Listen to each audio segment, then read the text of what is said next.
नमस्कार सर। आज आपका 2 वर्ष कार्यकाल बहुत अच्छी तरह का बीत रहा है। क्षेत्र में नौजवानों ने आपको बहुत बधाई दी। आप क्या कहना चाहते हैं? सबसे पहले हम समाजवादी पार्टी के राष्ट्रीय अध्यक्ष माननीय श्री अखिलेश यादव जी को इस बात के लिए धन्यवाद देते हैं कि उनके असीम कृपा आशीर्वाद से आज ही के दिन यानी 6 मार्च 2023 को उन्होंने जो 5 जिलाध्यक्षों की सूची जारी हुई थी जी। उसमें हमें भी वो अवसर दिए थे। वो कौन-कौन से जिले थे सर? अब ये तो हमें ध्यान नहीं है, पर अपना ध्यान है, अपना याद है। गोरखपुर में कानून व्यवस्था के बारे में क्या कहना है आपका? क्या ख्याल है? गोरखपुर की जो कानून व्यवस्था है, आए दिन कोई ऐसा दिन नहीं है जिस पर जब पेपर खोलेंगे तो कहीं न कहीं ये जो पीडीए के लोग हैं, जी। आए दिन उनके साथ जुल्म, जाति, अत्याचार और बड़े पैमाने पर जो भारतीय जनता पार्टी ने नारा लगाया था, पढ़े बेटियां बढ़े बेटियां, जी। उन बेटियों के साथ आए दिन अत्याचार हो रहा है और ये पूरे प्रदेश में हो रहा है। जी। जब जब मुख्यमंत्री जी के शहर में हो रहा है तो पूरे प्रदेश में हो रहा है।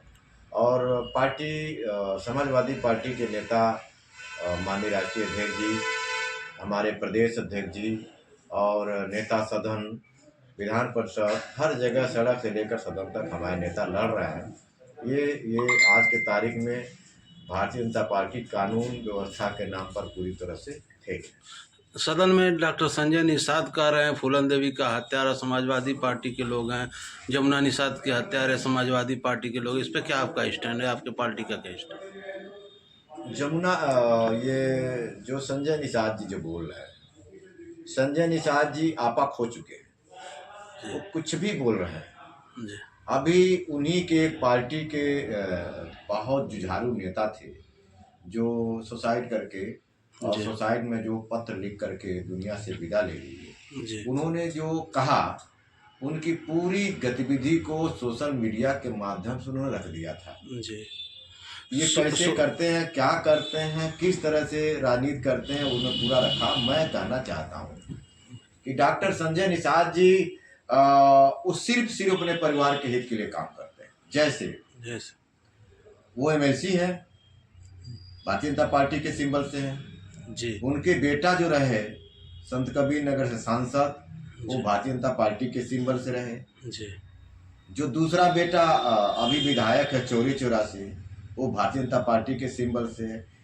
इनका चुनाव चिन्ह जरूर, अब ये तो पता नहीं क्या है, वही पता नहीं चल पाता है, लेकिन इनका चुनाव चिन्ह जरूर है। लेकिन ये तो काम तो करते हैं भारतीय जनता पार्टी के सिंबल से। उनका चुनाव चिन्ह भोजन भरी थाली थी, वो तो बिहार में एक राजनीतिक किसान पार्टी को मिल गया है। उनका चुनाव चिन्ह नहीं है। इसमें चुनाव चिन्ह नहीं है। चलिए, आपने जानकारी दे दिया। सर महाराजगंज में धर्मात्मा निषाद ने उनको फेसबुक पे लिख कर आत्महत्या की थी, तो सुप्रीम कोर्ट का डायरेक्शन है उस पर जो अगर नोटबुक पे या फेसबुक आईडी पे, ट्विटर पे अगर किसी का नाम लिख कर कोई आत्महत्या करता है तो वो मुलजिम होता है। तो ऐसा महाराजगंज में क्यों नहीं हो पाया? अब मैं तो यही कहूँगा कि चूंकि सरकार में है और सरकार में रह करके ऐसा हो सकता है कि सरकार का तंत्र उनको बचा रहा हो, सीधी सी बात है। नहीं तो जिस तरह से उनके परिवार के, अच्छा न्यायालय क्या कहता है, संविधान क्या कहता है, गवाही चाहिए। जी। गवाही परिवार के लोग फूट फूट के कह रहे हैं, मरने से पहले वो लिख के चला गया। जी। उसके बाद भी अगर आप संज्ञान में नहीं लेते हैं तो कहीं न कहीं राजनीतिक मामला है। बहन कुमारी मायावती ने आकाश आनंद को सभी पदों से निष्कासित कर दिया है, बसपा से निष्कासित कर दिया है। इस बारे में क्या आपका स्टैंड है? देखिए, बहुजन समाज पार्टी और बहन कुमारी मायावती जी का उनका पार्टी का निजी मामला है, उसमें हमें ज़्यादा कुछ नहीं कहना। लेकिन आप पूछ रहे हैं तो ज़रूर हम उस पर कहना चाहेंगे कि जहाँ तक हम समझ पा रहे हैं कि बहुजन समाज पार्टी ने जिस बाबा साहब अम्बेडकर के संविधान को मानते हुए आगे बढ़ रही है और बढ़ी है, तो बाबा साहब अम्बेडकर पूरी तरह से संविधान के पक्ष में थे, लोकतंत्र के पक्ष में थे। जी। साहब कांशीराम जी भी लोकतंत्र के पक्ष में थे। जी।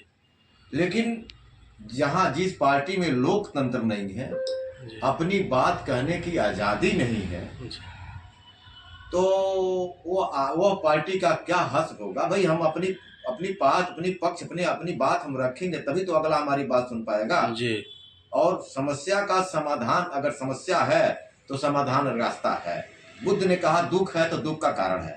तथागत बुद्ध का बहुत शानदार संदेश है जी कि दुख है तो दुख का कारण है, कारण ही निवारण है और निवारण ही सच्चा मार्ग है। आज आखिरी सवाल आपसे कि गोरखपुर शहर में पूरे सड़कों पे चारों तरफ जाम का माहौल है, इस पे क्या कहना चाहते जिस गति से गोरखपुर जिले में काम होना चाहिए, हैं? क्योंकि मुख्यमंत्री जी का शहर है, जिस गति से काम होना चाहिए उस गति से काम मतलब 8 साल 7 साल हो गए मुख्यमंत्री जी को मुख्यमंत्री बने हुए गोरखपुर जिले में। जी चारों तरफ से कंस्ट्रक्शन का काम तो हो रहा है, जी पर जिस गति से होना चाहिए वो नहीं हो रहा है। और आए दिन